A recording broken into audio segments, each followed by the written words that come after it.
Hello and welcome back to my channel. This is going to be my 2023 reading wrap up, and I'm so excited to share with you my 10 favourite books that I read last year. So join us in this video. Hopefully it'll be a speedy one. Also ignore my voice, I'm getting over post-Christmas flu, so I still sound very croaky and not quite like myself. But I'm so pleased with how my reading went in 2023. I always set my reading goal to be 52 books. I think that's really manageable, one book a week, and it just means that it's achievable. I want to be enjoying my reading. I don't ever want it to become like very competition based, although a little bit of a push in the right direction is helpful. I really enjoy using the StoryGraph to track my reading, so I've got some stats for you as well. So even though my reading goal was 52 books, I actually managed to read 72 books, and I'm so pleased by that. Across those 72 books, I read 24,786 pages, which is a really fun statistic to keep track of, and I love that the StoryGraph does this, because this takes into account the length of books you're reading.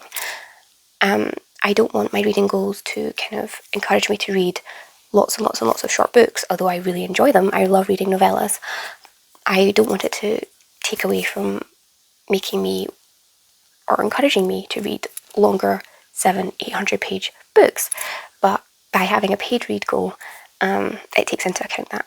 Another fun statistic is that across all of my reading for 2023, my average star rating was 4.22. So that just goes to show that I was reading a lot of really good books last year, and it also proves to me the benefit of DNFing books that I'm not enjoying. I DNF'd 4 books this year, and I really think that helps to not end up with a really low average star rating, because if I had pushed through and finished those books, I probably would have rated them 1 star. So DNFing books is always something that I would highly encourage, and it just means you're keeping your reading exciting and fresh. I always find that pushing through a book you're not enjoying is the quickest way to read, is the quickest way into a reading slump. So I think that's a very valuable tool to have. So without further ado, here are my top 10 reads of 2023. I'm going to start with the one book that I don't have a physical copy of, so that I don't forget about it, because that's something I would definitely do. So these books are in no particular order. I am definitely not tier ranking the books. That would be a whole other pain to try and puzzle out in my head. But one of my top 10 was The Serpent and the Wings of Night by Carissa Broadbent. I also read the second book in this duology and a novella set in this series, and I thoroughly enjoyed them as well. But this first book was so much fun. It's everything I want out of a fantasy romance. It's 2 or multiple warring vampire fractions.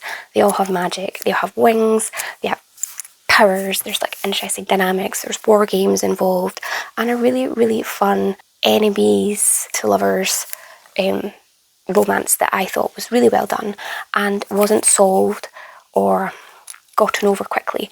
I've read enemies to lovers romance stories before, and I just feel like they're only enemies for the first 2 chapters and then the whole rest of it, and it's like, that's not really what an enemy is, that's not how you build tension. But I felt this was really well done, the dynamic was really great, so I loved that book. My next book that I'm going to mention is Project Hail Mary by Andy Weir. Absolutely love The Martian. It's one of my all-time favourite books, and Project Hail Mary didn't disappoint. There's some new favourite characters in here.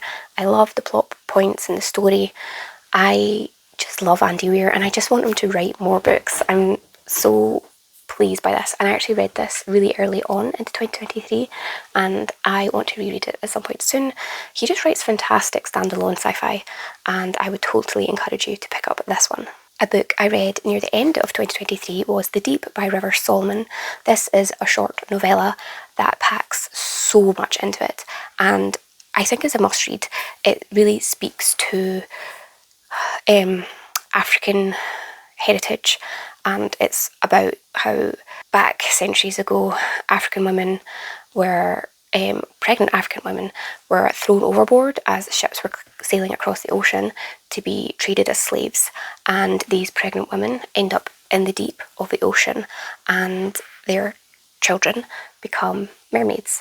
And it's about this culture and history and about the trauma in with that, and I just thought this was a fantastic book, and it's so quick. The audiobook was brilliant as well, and yeah, this just packs so much into such a short story. Another of my favourite books was this trilogy by Myra Grant, Parasite, Symbiont and Chimera. This is the Parasiteology trilogy by Myra Grant, and I thoroughly enjoyed this. This was such a fun read. It's not my favourite Myra Grant trilogy. I think Feed is still my top series by her, but I had such a great time with this. This is about parasitic worms in the not too distant future being implanted into people's stomachs and intestines, and they cure people of illness, they fix genetic disorders, and they just really help the health and well-being of humanity. And it's about that, and it's very medical and scientific heavy. Obviously some of it's real science, some of it's fictional science, but I really enjoy when Myra Grant does that in books. She's just really good at balancing real science and fake science and weaving it into the story, making it really integral. So this was a really fun trilogy, and I would encourage you to check it out if that sounds interesting to you. Another absolute favourite book from 2023 was Nettle and Bone by T. Fisher. I buddy read this with Faye from Books and Chocoholic. I'll leave her channel linked below. This was such a fun reading experience. I love buddy reading books with people, and I'm sure I'll buddy read books in the future, and I have in the past, that I enjoyed the buddy read. It was great discussing the book, and I didn't particularly like it. That was not the case for this. This was an automatic 5-star for me, and I believe Faye absolutely loved it as well. This was just such a really weird and fun mix of a dark fantasy story, but also really light-hearted in a way. The characters have all really sad pasts. There's lots of trigger warnings in this book, but the characters and the way they meld together or just bring so much comedy and lightheartedness. It was wonderful. Yeah, it's about this sister trying to save her other sister from a dastardly prince, and she gets magical gifts along the journey. She collects people, and she goes on a rescue mission. And this was just such a fun fantasy. And I'm really excited to pick up more T. Kingfisher this coming year, and Faye and I are hoping to buddy read all of their books together. Now, it should be no surprise to see This Is How You Lose the Time War by Al El Marhur and Max Gladstone on this list. Most people who read this book absolutely love it, and I will admit I did have to reread the first 30 pages again after I waited a few weeks because I was quite confused.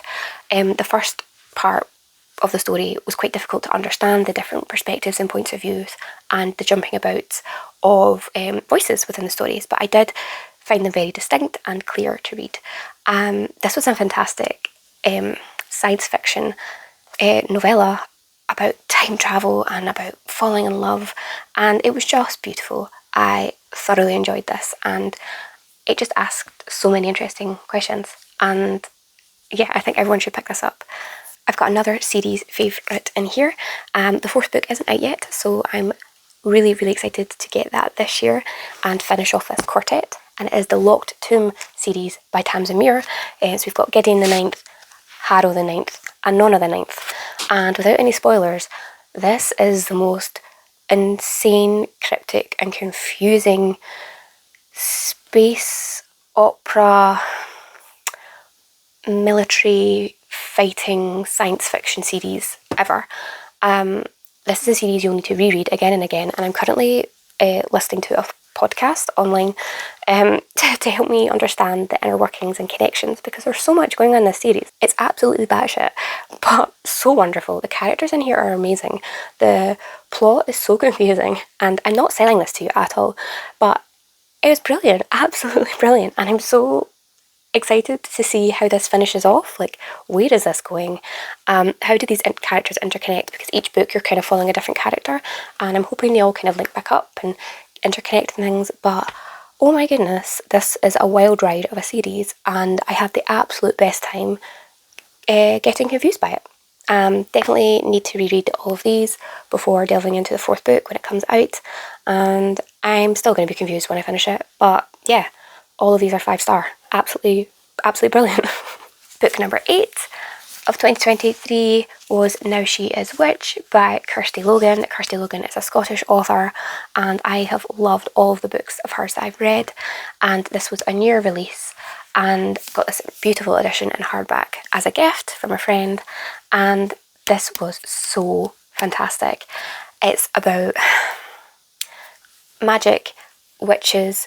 It's about a young woman's struggle in her femininity, and about how back 16th century, 15th century, I can't remember, it's historical as well if I didn't say, how women were treated, and it's so poignant and sad in some places, but such a powerful book as well. This was so good, and the twists and turns, the way things went, and the reveals were so good, and I didn't expect them, and I thoroughly enjoyed this, and I highly recommend any of Kirsty Logan's books for you to pick up. Everyone needs to be reading more books by Scottish authors, and this is always one I'm going to recommend to people. The next book is Can't Spell Treason Without T by Rebecca Thorne. This is a self-published series, and this is book 1. I believe it's going to be a trilogy, and I have read books 1 and 2, and I'm excited. Is it a trilogy or a quartet? I can't remember. She's still writing this series, this author, and after she wrote book 1 and 2, it's actually been picked up by a traditional publisher. So that is so exciting, and just goes to show that self-published authors and traditionally published authors are both just as brilliant and valued ways to read and write books. Can't Spell Treason Without T is very much in the cosy fantasy genre of high fantasy, and this one is great. And with cosy fantasy, it doesn't necessarily mean that it's trigger warning free, it just means that it's more lower stakes. You're not going to expect any like grim dark happenings in this kind of a story, and you're just following two women who are very much in love and are trying to escape together. One works for a queen as a guard, and the other one is like a high mage of this land, and they run away together and open up a coffee tea store, not coffee shop. It's called Can't Spell Treason Without Tea, Eleanor. They open up a tea slash library together, and there's still happenings, there's still plot, there's things go wrong for them, and then things go right, and there's lots going on, and their dynamic together, these two ladies, is so lovely, and everyone finds a love like that. Really, really enjoyable, and I'm excited to read the rest of this series when it eventually comes out. There will be a delay now because of traditional publishing, just takes longer, but I'm excited to continue on with this series, and I'm really pleased that I found it before it became traditionally published, and I've got the older editions. And the very last book that was a favourite of mine from 2023 was Clara and the Sun by Kazuo Ishigaru. This was amazing. I cannot tell you how much I enjoyed this and was heartbroken by it. It's so emotive, and you really, really feel for the characters in this book. You're following the perspective of Clara, who is an artificial friend, and they get bought by a family, a mother and a young child, to be a companion for the child. I think she's actually early teens at that point, who has a health problem.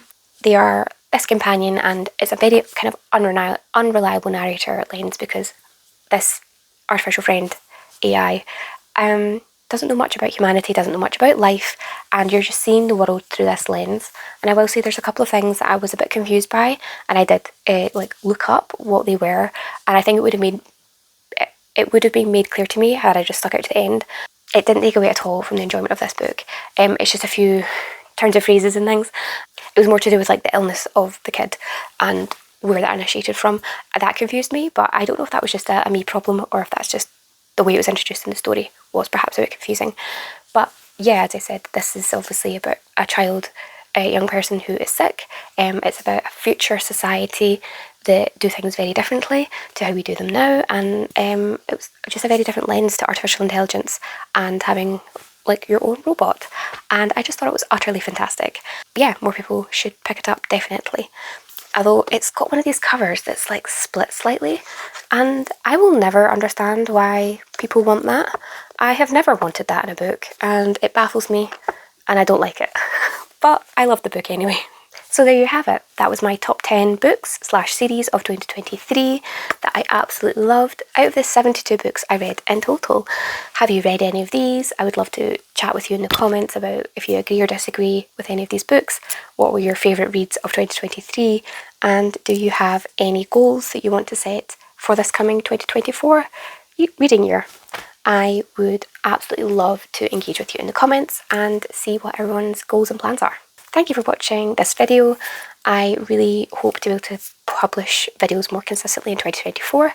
I took a break and then I came back, and then I've been quite inconsistent in the latter half of 2023, but I hopefully have a game plan to be a little bit more regular with the videos, although I won't be setting a set schedule. Life is just too busy right now, but I hope to be back more regularly with content. So thank you for watching, and I'll see you in the next video. Bye for now.